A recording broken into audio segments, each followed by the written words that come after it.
Hi, I'm Ron Elving, and welcome to my office hours.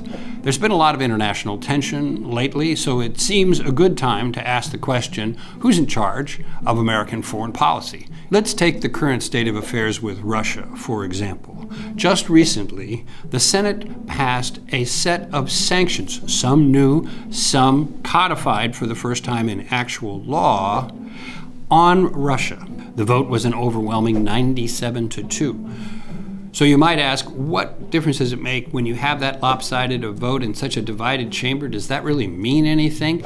Well, first of all, it would have to be passed by the House as well as the Senate, and then it would have to be signed into law by the President. And we're not sure those things are going to happen at this point.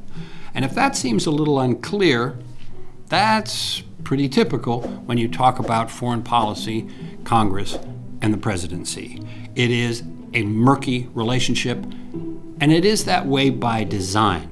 In fact, years ago, one legal scholar named Edward Corwin said that the Constitution had issued, quote, an invitation to struggle between the branches, that the Constitution's authors did not want to resolve the question of who ran foreign policy between the President and Congress, but gave powers to do so to both and expected them to work it out. So which of these powers went to Congress? Well, they get the money. They get to appropriate the money. They appropriate every dollar that gets spent by the State Department, or for that matter, the Defense Department, or any other agency that has anything to do with our relations with other countries. That's a big authority. That's a big power. So whatever the president proposes to do in those areas, whatever he proposes to spend, the last word belongs to Congress.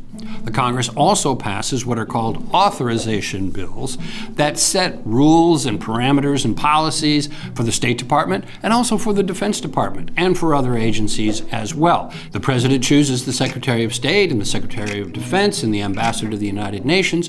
The Senate can say no, but it rarely does. Congress also votes on trade deals such as NAFTA and on international arrangements such as the Iran deal on their nuclear program.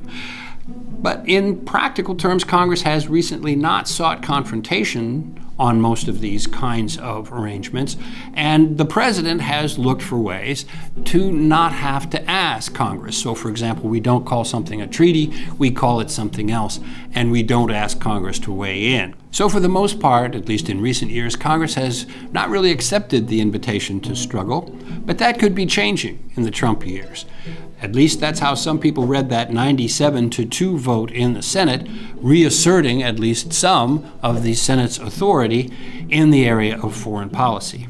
So perhaps in the next few years with the Trump administration, we'll see Congress accepting that invitation to struggle just a little bit more. So I'm Ron Elving, and thank you for coming to my office hours.